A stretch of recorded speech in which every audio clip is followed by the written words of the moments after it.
ግንቦት 7 መጀመሪያው የሐዋርያው የቅዱስ ጳውሎስ መልእክት ወደ ጢሞቴዎስ። የጵጵስና ሹመት ሥርዓት። ጵጵስናን ሊሾም የሚወድ መልካም ሥራን ወደደ የሚለው ቃል የታመነ ነው። ነገር ግን ጵጵስናን የሚሾም እንዲህ ሊሆን ይገባዋል።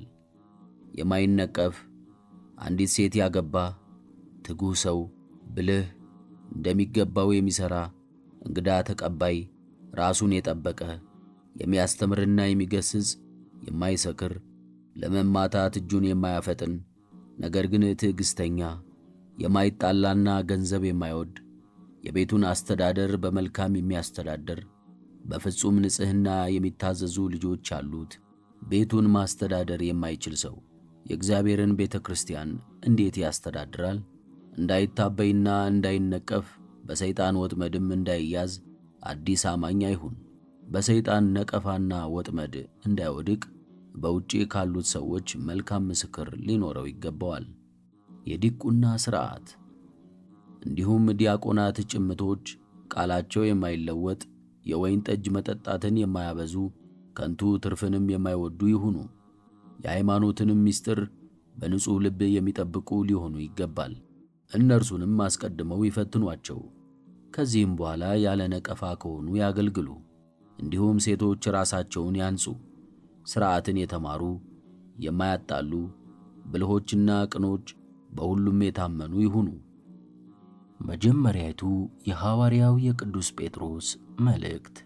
በሰውም ወደ ተናቀ በእግዚአብሔር ዘንድ ግን ወደ ተመረጠውና ክቡር ወደ ሆነው ወደ ሕያው ድንጋይ ወደ እርሱ ቅረቡ። ደግሞ እንደ ሕያዋን ድንጋዮች ሆናችሁ በኢየሱስ ክርስቶስ ለእግዚአብሔር ደስ የሚያሰኝ መንፈሳዊ መሥዋዕትን ታቀርቡ ዘንድ ቅዱሳን ካህናት እንድትሆኑ መንፈሳዊ ቤት ለመሆን ተሠሩ። እንዲህ ተጽፏልና፣ እነሆ በጽዮን የተመረጠውንና የከበረውን የማዕዘን ድንጋይ አኖራለሁ፣ በእርሱ ያመነም አያፍርም። ለምታምኑ ለእናንተ ክብር ነው፣ ለሚክዱት ግን አናጢዎች የናቁት ድንጋይ እርሱ የማዕዘን ራስ ሆነ። እርሱም በቃሉ ለሚጠራጠሩና የተፈጠሩበትን ለሚክዱ የእንቅፋት ድንጋይና የማሰናከያ ዓለት ነው። እናንተ ግን ከጨለማ ወደሚደነቅ ብርሃን የጠራችሁን የእርሱን በጎነት እንድትነግሩ የተመረጠ ትውልድ፣ የመንግሥትና የክህነት ወገን፣ ቅዱስ ሕዝብ፣ ለርስቱም የተለየ ወገን ናችሁ። እናንተ ቀድሞ ወገኖቹ አልነበራችሁም፣ አሁን ግን የእግዚአብሔር ወገኖች ናችሁ። እናንተ ምሕረትን ያገኛችሁ አልነበራችሁም፣ አሁን ግን ምሕረትን አግኝታችኋል። የሐዋርያት ሥራ። አሁንም በገዛ ደሙ የዋጃትን የእግዚአብሔርን ቤተ ክርስቲያን ትጠብቁ ዘንድ መንፈስ ቅዱስ እናንተን ጳጳሳት አድርጎ ለሾመበት ለመንጋው ሁሉና ለራሳችሁ ተጠንቀቁ። ከእኔ በኋላ ለመንጋይቱ የማይራሩ ነጣቂዎች ተኩላዎች እንደሚመጡ እኔ ያውቃለሁ። ደቀ መዛሙርትንም ወደ እነርሱ ይመልሱ ዘንድ ጠማማ ትምህርትን የሚያስተምሩ ሰዎች ከእናንተ መካከል ይነሳሉ። ስለዚህም ትጉ። እኔ ሁላችሁንም ሳስተምር 3 ዓመት ሙሉ ሌትም ቀንም እምባዬ እንዳልተገታ አስቡ። የማቴዎስ ወንጌል። ትሕትናን ስለ ማስተማሩ። በዚያችም ሰዓት የጌታችን ኢየሱስ ደቀ መዛሙርት በመንግሥተ ሰማያት ከሁሉ የሚበልጥ ማን ነው እያሉ ወደ እርሱ ቀረቡ።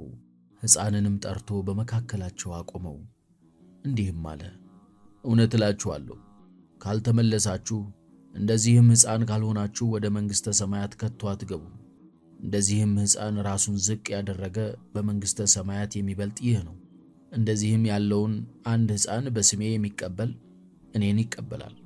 በእኔ ከሚያምኑ ከነዚህ ከታናናሾቹ አንዱን የሚያሰናክል አህያ የሚፈጭበት ወፍጮ በአንገቱ ታስሮ ወደ ጥልቅ ባሕር ቢሰጥም ይሻለዋል። ከሚመጣው ማሰናከያ የተነሣ ለዓለም ወዮለት። ማሰናከያ ግድ ይመጣልና፣ ነገር ግን ማሰናከያን ለሚያመጣት ለዚያ ሰው ወዮለት። እጅህ ወይም እግርህ ብታስትህ ከአንተ ቆርጠህ ጣላት። 2 እጅ ወይም 2 እግር ኖሮህ ወደ ዘላለም እሳት ከምትጣል አንካሳ ወይም ጉንድሽ ሆነህ ወደ ሕይወት ብትገባ ይሻልሃልና። ዓይንህ ብታስትህ ከአንተ አውጥተህ ጣላት። 2 ዓይን ኖሮህ ወደ ዘላለም ገሃነም እሳት ከምትጣል 1 ዓይን ኖሮህ ወደ ሕይወት ብትገባ ይሻልሃልና። ስለ ጠፋው በግ። ከእነዚህ ከታናናሾቹ አንዱን እንኳ እንዳትንቁ ተጠንቀቁ። መላእክቶቻቸው በሰማያት ሁል ጊዜ በሰማይ ያለውን አባቴን ያያሉ እላችኋለሁ። የሰው ልጅ የጠፋውን ሊፈልግና ሊያድን መጥቷልና። ምን ትላላችሁ? 100 በጎች ያሉት ሰው ቢኖር ከመካከላቸውም አንዱ ቢጠፋው 99ኙን በተራራ ላይ ትቶ የጠፋውን ሊፈልግ ይሄድ የለምን? እውነት እላችኋለሁ ባገኘው ጊዜ ካልጠፉት ከ99ኙ ይልቅ ጠፍቶ ስለተገኘው ፈጽሞ ደስ ይለዋል። እንዲሁም ከእነዚህ ከታናናሾች አንዱ እንኳ ይጠፋ ዘንድ በሰማያት ባለው አባቴ ፊት አይፈቀድም። ስንክሳር ሊቀ ጳጳሳት ሐዋርያው አትናቴዎስ ዘእስክንድርያ። አንድ አምላክ በሚሆን በአብ በወልድ በመንፈስ ቅዱስ ስም ግንቦት 7 በዚች ቀን ለአባቶች ሊቃነ ጳጳሳት 20ኛ የሆነ የከበረ አባት የእስክንድርያ ሊቀ ጳጳሳት ሐዋርያው አትናቴዎስ አረፈ። ይህም ቅዱስ ሐናፊ ከሚባል የእስላም ነገድና ከአረማውያን ተወላጅ ነው ይባላል።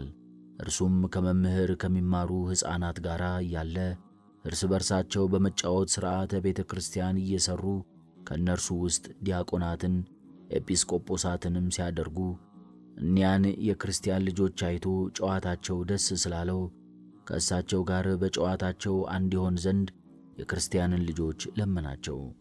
እነርሱም አንተ አረማዊ ነህና ከእኛ ጋር አትደመርም ብለው ከለከሉት። እርሱም ክርስቲያን ሆናለሁ አላቸው። እነርሱም ደስ ተሰኙበት። ያን ጊዜም ወስደው በሊቀ ጳጳሳት አምሳል አደረጉት። ከበታቹም ወንበር አድርገው ይሰግዱለት ጀመር። በዚያን ጊዜም ሊቀ ጳጳሳት አባ እለእስክንድሮስ በዚያ አለፈ። የክርስቲያን ልጆች ሲጫወቱ ባያቸው ጊዜ አብረውት ላሉ ይህ ሕፃን ከፍ ከፍ ያለችና የከበረች ሹመትን ይሾም ዘንድ አለው አላቸው። አባቱም በሞተ ጊዜ ወደ አባ እለእስክንድሮስ መጣ። የክርስትና ጥምቀትንም አጠመቀው። ከዚህም በኋላ የአባቱን ገንዘብ ሁሉ ወስዶ ለድሆችና ለጦም አዳሪዎች ሰጥቶ የቤተ ክርስቲያንን ትምህርትና ሕግ ሥርዓትንም ከአባ እለእስክንድሮስ ዘንድ እየተማረ ኖረ።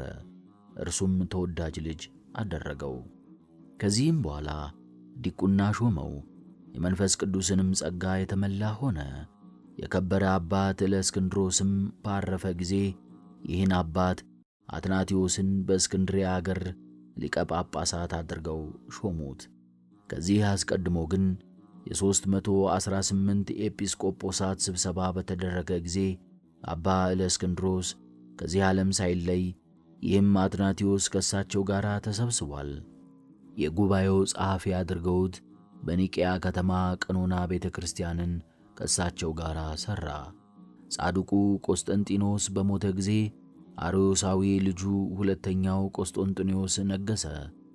አርዮሳውያንም በዙ። ይህንንም አባት አርዮሳዊ ንጉሥ ከመንበረ ሲመቱ አሳደው በእርሱም ፈንታ ጊዮርጊስ የተባለ ከሃዲ ሰው ሾሙ። ከዚህም በኋላ ብዙ ጊዜ ሲያሳድዱትና ሲመልሱት ኖረ። በስደቱም በአንዲት ምዕራባዊት አገር ባለ ጊዜ በዚያ የጣዖት ቤት አለች። በዚያችም የጣዖት ቤት ብዙ ሕዝቦች በውስጧ ይሰበሰባሉ። ለዚያችም የጣዖት ቤት በውስጧ የሚሰሩ ብዙ የሰይጣን ሥራዎች አሏት።